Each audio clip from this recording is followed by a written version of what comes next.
Hi guys, and welcome to Escape with Watch Reviews. My name is Steve, and today we're going to be reviewing the Ciloa Model 503B, better known as the Brew Metric homage.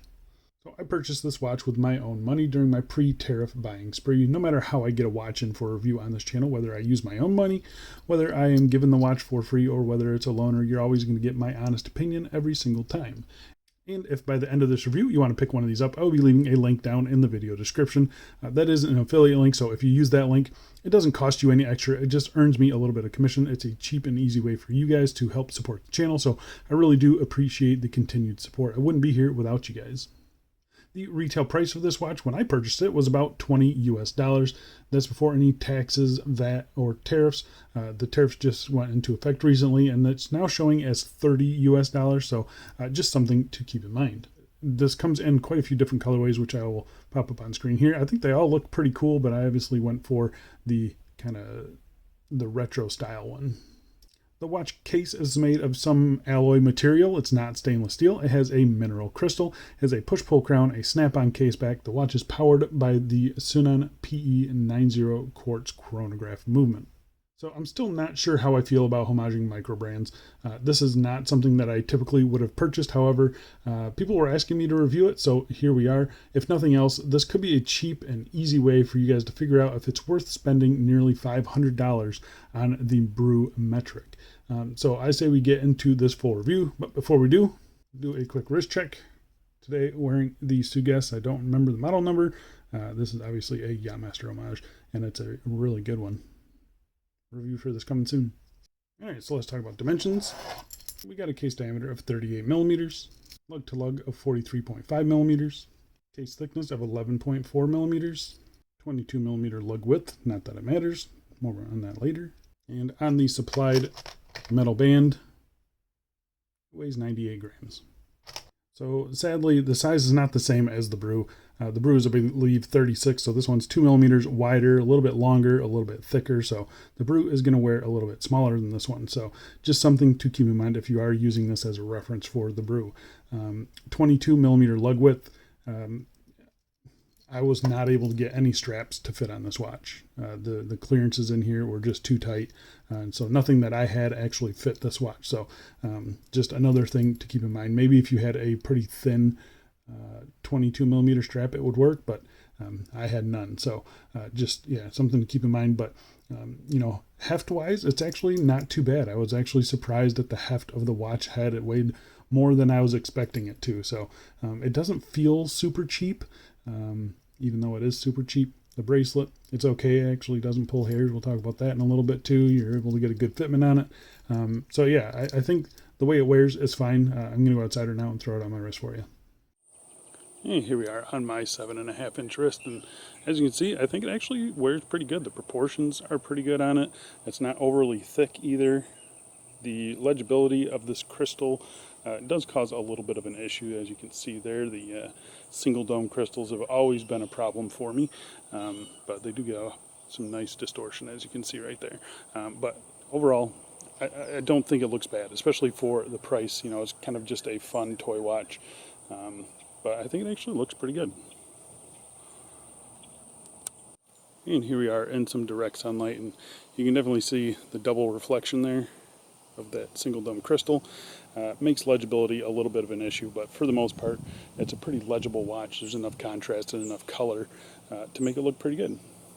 The bracelet being brushed and the case being bead blasted, that's something you're going to have to get used to. Also the fact that I couldn't find any 22 millimeter straps to fit this, so kind of stuck on this bracelet, sadly. So let's go back inside and let's get back to this review. All right, so let's talk about the case finishing. So the case finishing, like I mentioned earlier, is just a brass case or some sort of alloy case. So it's a little bit soft, as you can see, getting up real close. It's fully bead blasted as well. It's not brushed. Some of the images on the listing do show it as a brushed one. I'm pretty sure they're just using the Brew for pictures. So keep that in mind. It is a fully bead blasted case. You have polished pushers here. The pushers, they actually look pretty good. Really tiny crown though. I don't know why they went with such a small crown. It's just not not great. The finishing on the watch is definitely leaves a lot to be desired. If this was a brushed stainless steel case, it would be a lot better, but yeah, this is kind of what we're dealing with when you talk about these, cheap $15-$20 watches. It's not the nicest. One nice thing though is that everything is pretty smooth on this watch. There's no like real sharp edges or anything like that. So yeah, I'm pretty happy with the comfort of it. It just doesn't look great at all. You can see here, snap-on case back. The case back is stainless steel, or so they say. Got a little bit of a spec sheet around there. It's got the Ciloa branding there. So yeah, it's not bad. Nothing sharp down here either. So yeah, it's comfortable on wrist, I'll say that. But yeah, the case finishing on it is just kind of blah. All right, talking about the crystal on the watch. So you can see the crystal kind of goes right to the edge of the case there. Really interesting. It's got a rounded edge on it there, so it's not a very sharp corner, so that's nice. It looks pretty good. Yeah, there's not too much to complain about. It's a mineral crystal, like I mentioned earlier. It is a single dome crystal, so you do get some distortion there, which is kind of cool looking.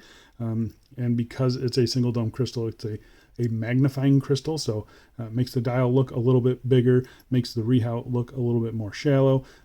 So yeah, it's not a horrible crystal. It does have a slight milky hue to it. You can definitely see there's kind of a double reflection there, so you see the kind of the narrow reflection and then the wide reflection. That's the arc of the top glass and the flat bottom reflecting light. So you do get these kind of double reflections, but you get a lot of nice light play off of the dial, which is kind of cool. And then you get those distortions, which I know some people like. I'm not a huge fan of them anymore, but yeah, it's not a bad crystal. It's about what I expected for a watch like this. Actually, a little bit better than I expected for a watch like this.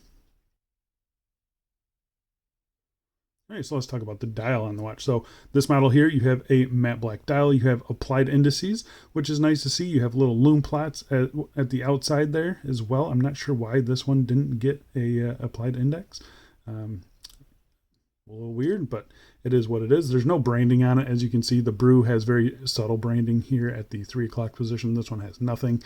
But they took the color scheme right from the Brew. So you have this really cool teal color chapter ring, and then you have this section here which is set up for some sort of coffee or espresso or something like that. So it has a purpose on the Brew. On this one, it's just for decoration basically, because they can use the chronograph hand, and then this tells them when to add espresso, I believe, or something like that. But here, this one, the central seconds hand there, that's always running, so not really super helpful. You have a date window down here between the 4 and 5 o'clock there. Everything is done pretty nice. It's a little bit off center here and there.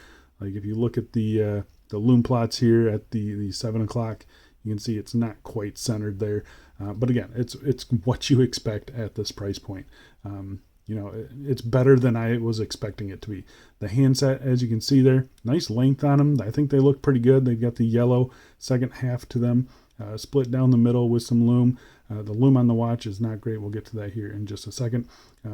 The orange seconds hand there looks pretty good. It's got a nice counterbalance on it. So these two subdials here, these are for the chronograph movement. So this one down here is your seconds. This one up here is your minutes. I believe it stops after an hour. But yeah, I mean, it's a pretty simple dial. They did a nice job on it for the price point, I guess. I don't have too much to complain about. We'll talk about the movement and its functions here in just a second. But yeah, the lume on the watch is not great either. I'm going to pop up the lume shot here against two other really, really bad watches when it comes to lume. And it's, this is my shortest lume degradation video because the lume is just so bad on it. So don't buy this watch for the lume. Surprisingly, though, it's better than the Pagani. All right, so let's talk about the movement inside. So again, the movement inside is the Sunan PE90. I'm not sure which specific variant it is, but it's a 3-hander chronograph with a date there. Yeah, they're plus or minus 30 seconds per month is their stated accuracy. It should be a little bit more accurate than that one. They're not premium movements at all. It doesn't feel premium. The functions don't, they're not premium. So yeah, it's just a very bare bones, bottom basement movement. So again, nothing fancy here. I would much rather have the Seiko VK, but this is what we get when you're talking about $20 watches. So yeah, it is what it is. So like I mentioned earlier, the central seconds hand here is always running. And then these ones down here are for your chronograph movement. So you press the top button here. You can see it starts up the chronograph second counter there. Seems pretty simple. It does have a split timing function. So while it's running, you press the bottom button here. It'll stop it. And then we'll wait a few seconds here. And you can press the bottom button again and it'll jump to the time. So it keeps track of the time there. So that's kind of cool. You press the top button here and that stops it. Press the bottom button to reset and it kind of sweeps back into place. So it's nothing fancy. You can see the alignment is actually pretty good on it. It does have a date window there, like I mentioned earlier. So you pull it out to the first position. See if I can do this. Nope. So there's your date window. Seems a little off center. Pull it out to the next position. It does hack the movement, and this is where you set your time. It's pretty light feeling. There's no real feedback to it at all. When you press the hands, you can watch them here. They will jump. Oh, that time it didn't jump. But half the time when I press it in, half the time when I do press it in, the hands jump a little bit. So yeah, just something to know. If you go, there you saw it really good there.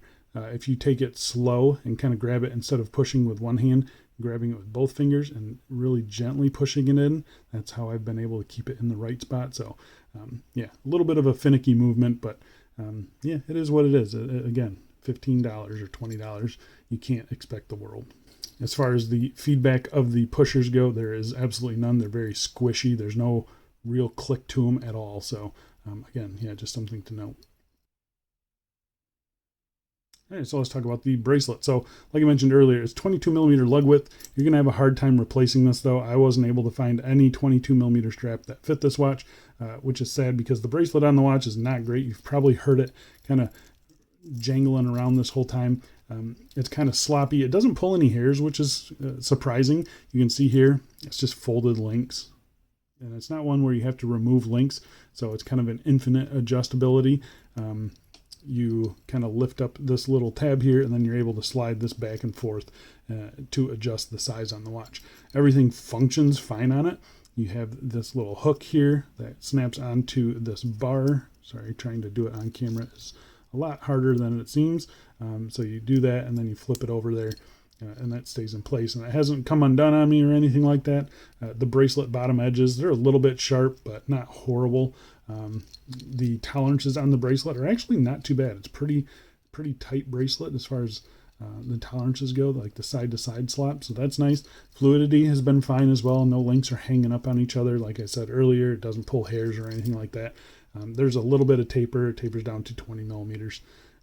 But yeah, it's just not a great bracelet. It kind of gives you the look of the Brew, but the Brew tapers a bit more. It has a lot more polishing on it. It's going to be a much nicer bracelet than this one is, but at least gives you the look of the Brew's bracelet. So there you go, guys. That is the Ciloa Model 503B, better known as the Brew Metric homage. This is the retro colorway. I think they nailed the colorway. I think the overall execution of this watch for $20 is actually not too bad. It's a fun and cheap and easy way to get that Brew look. And you know, maybe you will decide whether it's worth it or not to jump up to the Brew. You know, that watch is going to be so much nicer than this one is. But you know, gives you this look. And yeah, I think if you are into this look, I think the Brew is probably worth the price because there's not anything else on the market, and I've heard that the Brew watches are super nice. So yeah, that's my kind of take on this Ciloa. It's a good kind of stepping stone to that Brew, I think. So I think that's it for me. Thanks a lot for watching, guys, and I'll see you in the next one. See ya.